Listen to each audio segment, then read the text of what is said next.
Assalamualaikum warahmatullahi wabarakatuh. Salam sehat, salam semangat. Semoga kita selalu dalam lindungan Allah Subhanahu wa taala. Bertemu dengan saya akan membahas materi tentang iman pada hari akhir.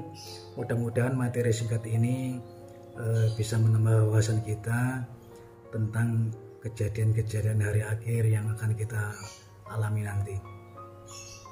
Untuk materi ini kita akan banyak menyajikan dalil nakli yang menjelaskan gambaran kejadian hari akhir, bahwasanya ada beberapa tujuan dalam materi ini. Salah satunya seperti apa macam-macam hari akhir, kemudian pembagian kiamat, kemudian dalil-dalilnya, ada proses kejadian hari akhir dan hari setelah kejadian atau setelah hari akhir kita akan menjumpai hari-hari berikutnya. Secara umum kiamat itu dibagi menjadi dua. Pembagian kiamat itu yang pertama yaitu ada kiamat sugro atau kiamat kecil, yaitu sering kita lihat kejadian sehari-hari di sekeliling kita. Adanya kerusakan yang dialami sebagian dari setiap waktu, misalnya ada gunung meletus, banjir, kebakaran hutan, dan orang yang meninggal. Nah, itu. Kemudian ada juga kiamat besar atau kiamat kubro, yaitu hancurnya seluruh alam semesta ini dengan segala isinya, dimulai dengan tiupan pertama sangkakala oleh malaikat Israfil. Tanda-tanda kiamat sugro atau kiamat kecil itu bisa kita lihat sekarang banyak bangunan-bangunan tinggi, itu yang pertama. Kemudian ciri yang kedua, terjadinya banyak pembunuhan, waktu yang berlalu terasa semakin singkat, waktu itu singkat sekali. Kemudian bencana alam banyak sekali. Kemudian tanda berikutnya munculnya gaya hidup mewah. Kemudian ada orang yang berkurang baik, orang baik itu sekarang udah berkurang, dan yang jahat semakin banyak. Kemudian salah satunya tanda-tandanya manusia mewarnai rambut di kepalanya. Nah, ini sering kita lihat. Kemudian ada negara Arab menjadi padang rumput dan sungai, pria menyerupai wanita dan sebaliknya. Kemudian bulan sabit terlihat besar. Kemudian ada tanda-tanda kiamat kubro atau kiamat besar, yaitu munculnya asap atau dukhon. Nah, ini mengakibatkan penyakit seperti flu di kalangan orang-orang beriman dan akan mematikan semua orang kafir. Kemudian ada tanda berikutnya, kemunculan Dajjal. Kemudian ada binatang besar yang hadir di bumi untuk menunjukkan kekuasaan Allah. Kemudian tanda berikutnya, matahari muncul dari barat. Kemudian turunnya Nabi Isa, adanya Ya'juj dan Ma'juj. Kemudian ada penenggelaman, jadi ada daratan itu tenggelam di muka bumi, itu bagian bumi bagian barat, timur, serta jazirah Arab. Yang terakhir tanda kiamat besar yaitu munculnya api yang mengumpulkan manusia. Baik, proses kejadian hari kiamat itu nanti yang pertama itu ada tiupan sangkakala pertama atau trompet pertama kali ditiupkan oleh malaikat Israfil. Nah, ini sesuai dengan firman Allah dalam Quran surat Al-Haqqah ayat 13 sampai 16.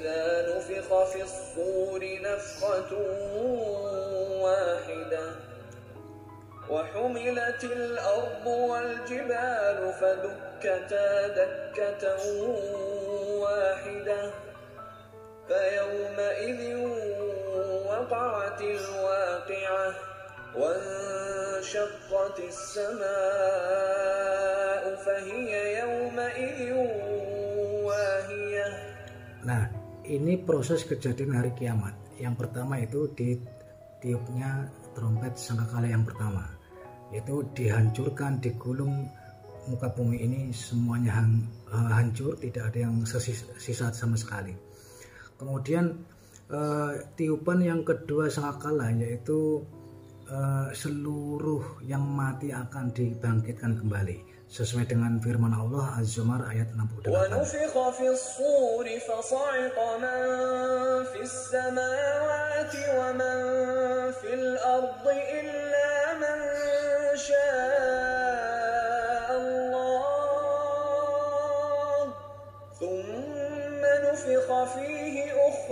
فإذا هم قيام ينظرون. Semuanya akan mati kecuali kehendak Allah. Ada kehendak Allah yang memang tidak dimatikan. Kemudian anak setelah itu manusia akan digiring ke padang mahsyar. Baik, kita lanjutkan langsung aja. Yang keempat, manusia diadili oleh Allah. Nanti ada tempat pengadilan sendiri. Setelah digiring ke padang mahsyar, kita akan diadili oleh Allah Subhanahu wa taala.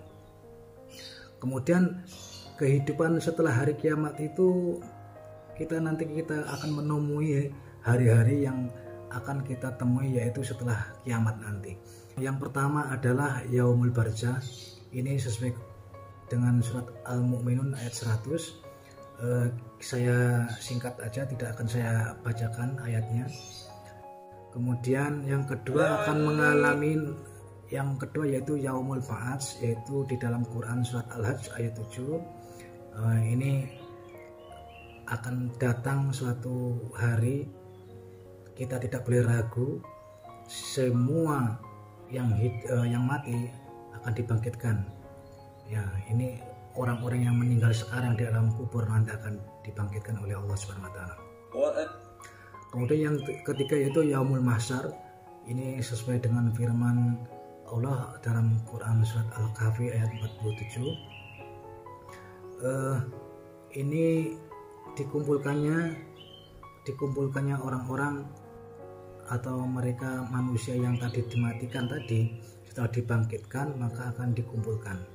Ya, namanya di padang mahsyar. Kemudian yang keempat yaitu Yaumul Hisab, sesuai dengan firman Allah Al-Mu'min ayat 17, bahwa kami telah menjadikan 7 lapis langit di atas kamu dan kami tidaklah lengah terhadap ciptaan kami. Jadi semuanya itu akan dihisab oleh Allah, tidak bisa mengelak semuanya. Kemudian yang kelima Yaumul Mizan, sesuai dengan Quran surat Al-Anbiya ayat 47, kita akan ditimbang amal perbuatan kita, mana yang baik mana yang buruk nanti akan kelihatan. Ini suatu masa atau suatu hari di mana setelah datang yang namanya Yaumul Mizan. Kemudian hari berikutnya itu ada jembatan atau Shiratal Mustaqim. Ini sesuai dengan firman Allah dalam Quran surat Al-Maryam ayat 71 sampai 72. Nah, ini kejadian atau hari yang akan kita temui setelah hari akhir atau setelah kiamat. Kemudian akan kita temui syafaat Nabi Muhammad, yaitu pertolongan yang diperoleh oleh umat manusia yang beriman, yang mempunyai agama Islam. Kemudian kita nanti kalau memang sering berbuat baik dan mengikuti semua petunjuk Nabi Muhammad, insya Allah kita semua akan mendapatkan syafaatnya Nabi Muhammad SAW. Kemudian yang terakhir, ini titik terakhir atau tujuan kita terakhir, yaitu antara surga dan neraka. Ini dalam surat Az-Zumar ayat 71, kemudian Az-Zumar ayat 73.